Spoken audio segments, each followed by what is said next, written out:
पिता, पुत्र और पवित्र आत्मा के नाम पर आमीन। Hallelujah, praise the Lord. आइए हम पवित्र आत्मा को हमारे बीच में बुलाएं। हे पिता ईश्वर, अपने पवित्र आत्मा को हमें प्रदान कर, ताकि हम आपका वचन उमंग के साथ सुन पाए और स्वीकार कर पाए। आमीन, प्रेज द लॉर्ड। प्यारे विश्वासियों, मेरा विषय है परिपूर्ण जीवन या जीवन की परिपूर्णता।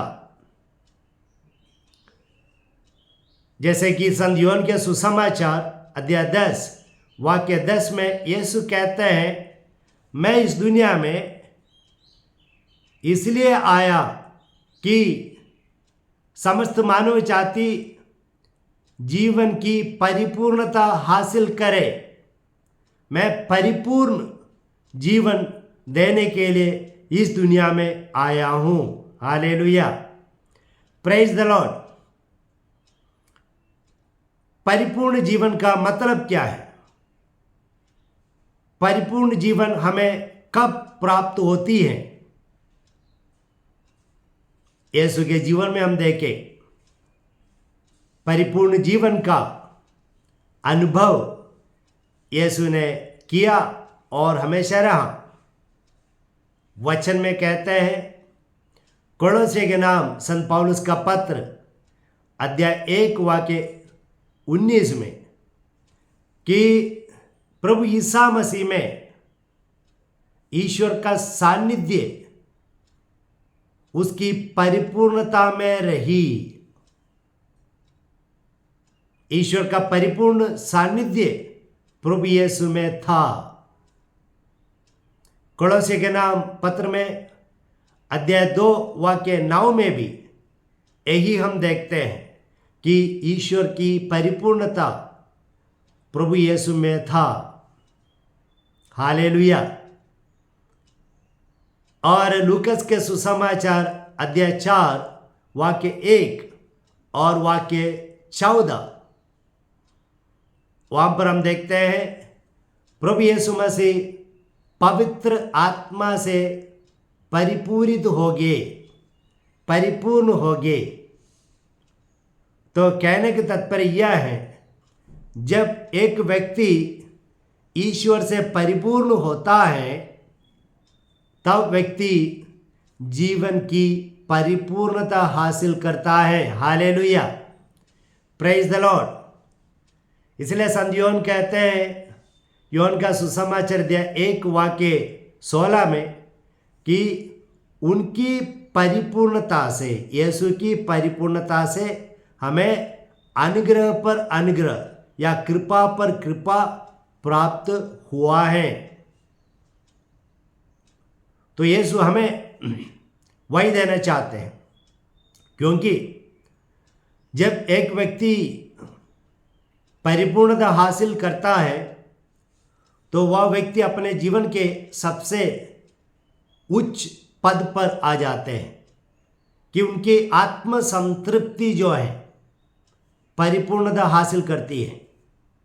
उससे बढ़कर और कुछ है नहीं। मतलब जीवन सबसे बेहतरीन बन जाता है जब जीवन में परिपूर्णता है।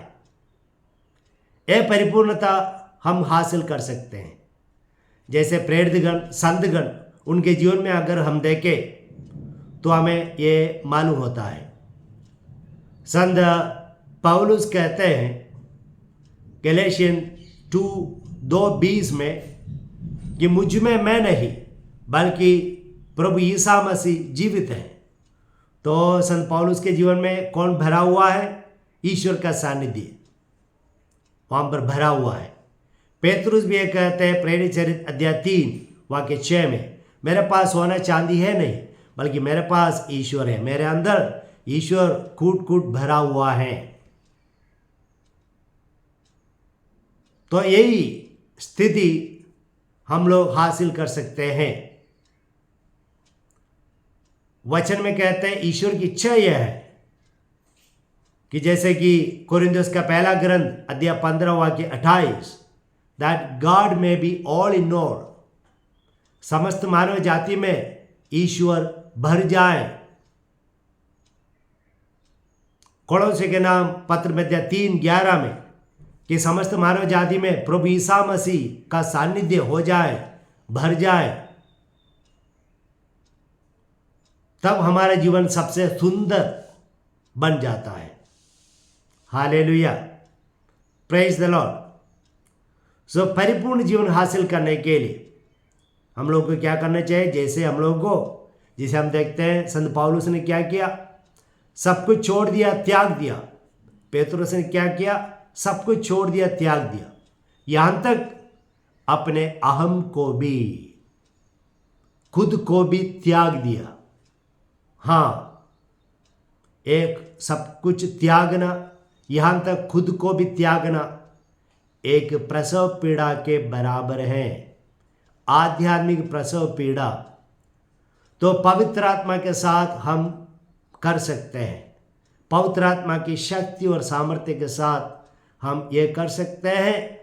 और जिस दिन हम इसमें सफल होंगे, उस दिन प्रभु की परिपूर्णता हमारे अंदर भर जाएगी। हालेलुया, और हम परिपूर्ण जीवन बिता पाएंगे। संत पौलुस की प्रार्थना है कि एफेसियों के नाम पत्र अध्याय 3 वाक्य 18-19 कि मेरी प्रार्थना यह है कि आप लोग सभी संतों के साथ प्रभु यीशु मसीह के प्यार की लंबाई, गहराई, चौड़ाई और ऊंचाई का अनुभव करें और आप ईश्वर की परिपूर्णता से भर जाएं। और उसी में एफेसियों में 4:13 में संत पौलुस कहते हैं कि आप प्रभु यीशु मसीह का परिपूर्णता हासिल करें। और गलातियों के नाम पत्र अध्याय 4:19 में यीशु कहते हैं कि मैं आप लोगों के लिए, अपने शिष्यों से कहते हैं, मैं आप लोगों के लिए आध्यात्मिक प्रसव पीड़ा का अनुभव कर रहा हूं ताकि आप यीशु के बन जाएं, यीशु आप में भर जाएं, आप एक दूसरा यीशु मसीह बन जाएं। हाँ प्यारे विश्वासियों, यही हमारे लक्ष्य होनी चाहिए, क्योंकि जब जीवन में परिपूर्णता हम हासिल करते हैं तो हमें आत्म संतृप्ति, संतुष्टि मिल जाती है, हमें और कुछ चीज की जरूरत नहीं पड़ेगी। इसलिए स्तोत्रगार कहते हैं, स्तोत्र ग्रंथ अध्याय 23 वाक्य 1 में, प्रभु मेरा चरवाहा है, मुझे किसी बात की कमी है नहीं।